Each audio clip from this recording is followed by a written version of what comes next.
ओम नमः शिवाय। राधे राधे एवरीवन। आज की वीडियो में हम जानेंगे कि 16 सोमवार के व्रत कैसे किए जाते हैं, इस व्रत के क्या नियम होते हैं, कौन इस व्रत को करता है, इस व्रत में क्या खाना चाहिए और क्या नहीं खाना चाहिए, यानी 16 सोमवार के विषय में संपूर्ण जानकारी आपको मिलेगी। तो देखिए, 16 सोमवार के जो व्रत हैं वो बहुत कठिन व्रत माने जाते हैं। किसी विशेष मनोकामना की पूर्ति के लिए 16 सोमवार के व्रत किए जाते हैं। ये व्रत लगातार करने होते हैं, लगातार 16 सोमवार करने हैं, बीच में कोई व्रत नहीं छूटता है। तो देखिए, 16 सोमवार के व्रत की पूजा करने के लिए सबसे पहले हम शिवलिंग बना लेंगे। मिट्टी से शिवलिंग हमें बनाने हैं। तो पहले हम पिंडी बना लेंगे, उसके बाद इस तरह से जलहरी बना लेंगे और पिंडी को जलहरी से जोड़ के इस तरह से हम शिवलिंग बना लेंगे। देखिए, आकृति कैसी बनती है उससे कोई मतलब नहीं है, आपको शिवलिंग बनाना है। तो छोटे से ही शिवलिंग आप बना लीजिएगा, जैसे आप बना सकते हैं वैसे शिवलिंग आप बना लीजिएगा। तो इस तरह से हम शिवलिंग बना लेंगे। मिट्टी के शिवलिंग बनाने का विशेष महत्व होता है, इसलिए कोशिश कीजिए हर सोमवार को मिट्टी के शिवलिंग आप बनाएं। तो इस तरह से देखिए, हमने मिट्टी के शिवलिंग बना लिए। तो देखिए, 16 सोमवार के जब व्रत करते हैं तो पूजा मुख्य रूप से शाम के समय की जाती है। विधान तो यही है कि शाम के समय पूजा करनी चाहिए, लेकिन अगर आप जॉब करते हैं या किसी भी और कारण से शाम को पूजा नहीं कर पाते हैं तो सुबह भी पूजा कर सकते हैं। एक बात का ध्यान रखना है, पहले व्रत में जिस समय भी आप पूजा करेंगे, चाहे सुबह करें या शाम को करें, हर एक व्रत में फिर उसी समय आपको पूजा करनी होती है। देखिए, जब आप पूजा करेंगे तो जिस जगह पर पूजा कर रहे हैं उस जगह को साफ कर लें। उसके बाद एक चौकी लगाएंगे, चौकी पर पीला या तो सफेद रंग का वस्त्र हम बिछा लेंगे। अब चावल का या फूल का आसन देकर इस पर हमें भगवान को विराजमान करना है। अगर आपके पास शिव परिवार का फोटो है तो आप फोटो को जरूर विराजमान कीजिएगा, नहीं है तो कोई बात नहीं, सिर्फ शिवलिंग का पूजन भी कर सकते हैं। फोटो में गणेश जी भी हैं तो गणेश जी का पूजन हम यहीं पर कर लेंगे। तो देखिए, यहाँ पर हमने शिव परिवार को विराजमान कर लिया है। इसके साथ ही जो हमने पार्थिव शिवलिंग बनाए थे उनको हम विराजमान करेंगे। शिवलिंग को जब भी आप विराजमान करें तो जलहरी हमेशा उत्तर दिशा की तरफ होनी चाहिए, इस बात का आप ध्यान रखिएगा। तो यहाँ पर हमने शिवलिंग को विराजमान कर लिया है। अगर आपके पास पहले से शिवलिंग है तो आप उनका भी पूजन कर सकते हैं, लेकिन कोशिश कीजिएगा कि 16 सोमवार में हर सोमवार को आप पार्थिव शिवलिंग यानी मिट्टी के शिवलिंग बना के पूजन करें तो ज़्यादा अच्छा रहेगा। शिवलिंग को विराजमान करने के बाद हम हाथ जोड़ के संकल्प करेंगे, हे भगवान भोलेनाथ, आज से मैं आपके 16 सोमवार के व्रत शुरू कर रहा हूँ या कर रही हूँ। ये व्रत मैं इस मनोकामना के लिए कर रही हूँ। अपनी मनोकामना बोल दें और फिर बोलें कि ये व्रत पूर्ण करने में आप मेरी सहायता करें और अगर कोई गलती रह जाती है तो मुझे क्षमा करें। ऐसा संकल्प करने के बाद फिर हम देसी घी का दीपक जला देंगे। गणेश जी को, माता पार्वती को और भगवान शिव शंकर का जो फोटो है उनको हम जल के छींटे लगाकर भाव रूप में स्नान करा देंगे। इसके बाद हम भगवान शिव शंकर का अभिषेक करेंगे। तो पहले हमें जल चढ़ाना है, जल चढ़ाने के बाद फिर हमें दूध चढ़ाना है, कच्चा दूध हमें लेना है। उसके बाद फिर से हम जल चढ़ाएंगे। 3 बार हमें अभिषेक करना है। अभिषेक करने के बाद वस्त्र के रूप में हम कलावा समर्पित कर देंगे, यानी मोली समर्पित कर देंगे। चंदन से हमें तिलक करना है, तो यहाँ पर बहुत ही प्रेम पूर्वक हम चंदन से तिलक कर देंगे। फोटो में विराजमान सभी देवी देवताओं को भी हमें तिलक जरूर करना है। गणेश जी को आप रोली से और माता पार्वती को भी रोली से तिलक कर सकते हैं। इसके बाद हम तिलक के ऊपर अक्षत यानी चावल समर्पित कर देंगे। ध्यान रहे, भगवान शिव शंकर को सिर्फ चंदन से तिलक करना है। फिर हम बेलपत्र चढ़ाएंगे। शिव पूजा में बेलपत्र का बहुत महत्व है, तो बेलपत्र आप जरूर चढ़ाइएगा। बेलपत्र को उल्टा करके चढ़ाया जाता है, यानी बेलपत्र की चिकनी साइड शिवलिंग को स्पर्श कराई जाती है। तो जितने हो सके उतने बेलपत्र आप चढ़ा दीजिएगा। इसके साथ ही हम फूल चढ़ा देंगे। अगर आपको सफ़ेद फूल मिल जाते हैं तो बहुत अच्छी बात है, नहीं तो जो भी फूल आपको मिल जाए आप वो फूल चढ़ा सकते हैं। और साथ में ही आप भांग, धतूरा, मदार, समीपत्र, जो भी आपको भगवान शिव शंकर की प्रिय चीजें मिल जाएं वो सभी चीजें आप चढ़ा सकते हैं। कुछ भी ना मिले तो बेल पत्र तो आप जरूर चढ़ाइएगा। तो यहाँ पर मैं भांग भी चढ़ा दूंगी।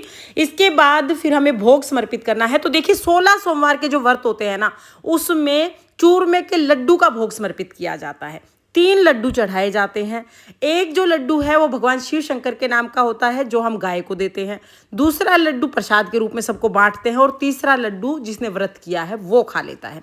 जिसने व्रत किया है उसे सिर्फ एक ये लड्डू खाना होता है और कुछ भी नहीं खाना होता है। तो ये 3 लड्डू हम चढ़ा देंगे। 16 सोमवार के व्रत में 3 चूरमे के लड्डू चढ़ाए जाते हैं। साथ में ही हम जल समर्पित कर देंगे।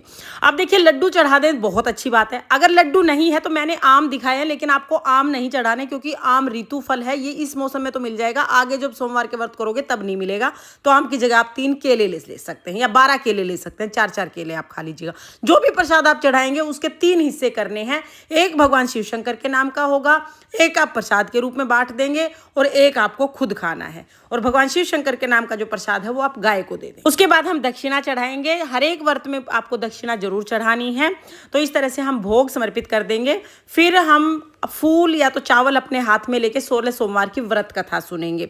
व्रत कथा का वीडियो आपको चैनल पर मिल जाएगा, लिंक मैं डिस्क्रिप्शन में दे दूंगी, आप वहां से देख लेना। व्रत कथा जरूर सुन लेना। कथा सुनने के बाद जो फूल है भगवान के चरणों में समर्पित करेंगे। उसके बाद धूप दीप से बहुत ही प्रेम पूर्वक हम आरती करेंगे। पहले गणेश जी की आरती करनी है, फिर हम भगवान शिव शंकर की आरती करेंगे और पूरी पूजा के दौरान मन में ओम नमः शिवाय का जाप लगातार करते रहेंगे। आरती करने के बाद हाथ जोड़कर पूजा में रही कमियों के लिए क्षमा याचना करेंगे और अपनी मनोकामनाओं को पूर्ण करने के लिए भगवान से प्रार्थना करेंगे। पूजा होने के बाद जो 1 लोटा जल है ये आप चांद सूरज को अर्घ दे दीजिएगा। और जो प्रसाद है उसमें से मैंने आपको बता ही दिया है कि आपको प्रसाद के 3 हिस्से करने हैं। आम का प्रसाद नहीं चढ़ाना है, मैं फिर से याद दिला रही हूँ, आपको लड्डू का ही प्रसाद चढ़ाना है। चूरमे के लड्डू चढ़ाने हैं। 1 लड्डू आप गाय को खिला देंगे, दूसरा लड्डू परिवार में सबको आप बांट देंगे और तीसरा जो लड्डू है वो आपको खाना है। जिसका व्रत है वो सिर्फ ये 1 लड्डू खाता है और पानी पीता है, मतलब सिर्फ ये खाना होता है, बाकी कुछ नहीं खाना होता है। इस तरह से हम व्रत करते हैं। व्रत की पूजा करने के बाद फिर हम जो भी आपका भोग प्रसाद है वो ग्रहण कर लेंगे और सोने से पहले हमें जो पार्थिव शिवलिंग है उनका विसर्जन करना होता है। तो विसर्जन कैसे करेंगे वो मैं आपको दिखा देती हूँ, आप पूजा कर लीजिएगा। उसके बाद जब दीपक शांत हो जाए, देखिए अभी दीपक शांत हो गया है, तो दीपक शांत हो जाएगा तब हम विसर्जन करेंगे। रात को सोने से पहले आप विसर्जन जरूर कर दीजिएगा। तो देखिए यहाँ पर हमने जल ले लिया है। आप किसी भी बड़े से पात्र में जिसमें आपको लगे कि शिवलिंग पूरी तरह से समाहित हो जाएंगे, इतने बड़े पात्र में आप जल ले लें। अब इस जल में हम जो हमने पार्थिव शिवलिंग बनाए हैं उनको विसर्जित कर देंगे और साथ में जो चीज़ें आपने फूल पत्ते जो चीज़ें आपने चढ़ाई है उनको सबको हम विसर्जित कर देंगे। तो बहुत ही प्रेम पूर्वक ओम नमः शिवाय बोलते हुए हम शिवलिंग को विसर्जित कर देंगे। सारी चीज़ें इसी में विसर्जित करेंगे। तो इस तरह से शिवलिंग का विसर्जन हो जाएगा। जो चौकी है आप चाहें तो उसी टाइम पे उठा दीजिएगा जब विसर्जन करें, नहीं तो आप चौकी को अगले दिन भी उठा सकते हैं, लेकिन शिवलिंग का विसर्जन आप उसी दिन कर दीजिएगा क्योंकि पार्थिव शिवलिंग का विसर्जन जल्दी कर दिया जाता है। तो इस तरह से हम शिवलिंग का विसर्जन कर देंगे। साथ में जो आपने अगर फोटो लिया है तो फोटो पर जल के छींटे लगाकर अपने मंदिर में विराजमान कर लेंगे। इसके अलावा अगर आपने बड़ा चढ़ाया है तो आप इसको हाथ पे पहन सकते हैं। जो आपने वस्त्र बिछाया था इसको धो के दोबारा पूजा में यूज कर सकते हैं और चौकी तो हम हर बार पूजा में यूज करते ही हैं। तो इस तरह से हम चौकी को उठा देंगे। जब शिवलिंग इस जल में घुल जाएंगे तब हम इस जल को पौधों में डाल देंगे। तुलसी के पौधे में नहीं डालना है, बाकी आप किसी भी पौधे में इस जल को डाल सकते हैं। तो इस तरह से हमारी जो पूजा है वो पूर्ण हो जाएगी। हर एक सोमवार को हमें ऐसे ही पूजा करनी है। जैसे आप पहले सोमवार को पूजा करेंगे हर एक सोमवार को पूजा उसी तरह से और उसी समय पर करनी है। यानी ये पहले सोमवार को अगर शाम को पूजा की है तो हर सोमवार को आपको शाम को ही पूजा करनी है। और देखिए 16 सोमवार के व्रत लगातार किए जाते हैं, बीच में कोई व्रत छोड़ा नहीं जाता है। लेकिन कुछ टाइम ऐसा होता है, महिलाओं के लिए कुछ महीने के दिन ऐसे होते हैं जब वो पूजा नहीं कर पाती हैं। ऐसे में भी आपको व्रत जरूर करना है क्योंकि ये व्रत भी काउंट होगा 16 में।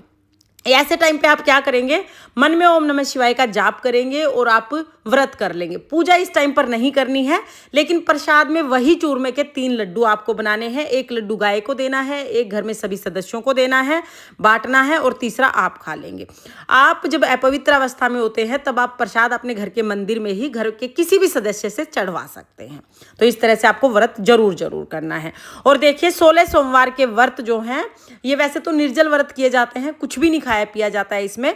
लेकिन अगर आप जल के बिना ना रह पाए तो दिन में आप सुबह आप अपने घर के मंदिर में नॉर्मल पूजा कर लीजिए जैसे आप रोजाना करते हैं और फिर आप जल पी सकते हैं, लेकिन खाना कुछ भी नहीं है। शाम को पूजा करने के बाद ही आपको प्रसाद ग्रहण। और जहां पर आपने पहला व्रत किया है वहीं पर आपको पूरे 16 व्रत करने होते हैं, ठीक है ना। शिवलिंग अगर आपके पास पहले से है तो आप शिवलिंग का पूजन कर सकते हैं। अगर आपके पास शिवलिंग नहीं है तो आप पार्थिव शिवलिंग बना के पूजन कीजिए क्योंकि शास्त्रों में पार्थिव शिवलिंग का ही विधान है। तो पार्थिव शिवलिंग आप बना लीजिएगा। लेकिन अगर आपने पार्थिव शिवलिंग बनाए हैं यानी मिट्टी के शिवलिंग बनाए हैं तो उनका विसर्जन जरूर किया जाएगा। इस बात का आप ध्यान रखिएगा।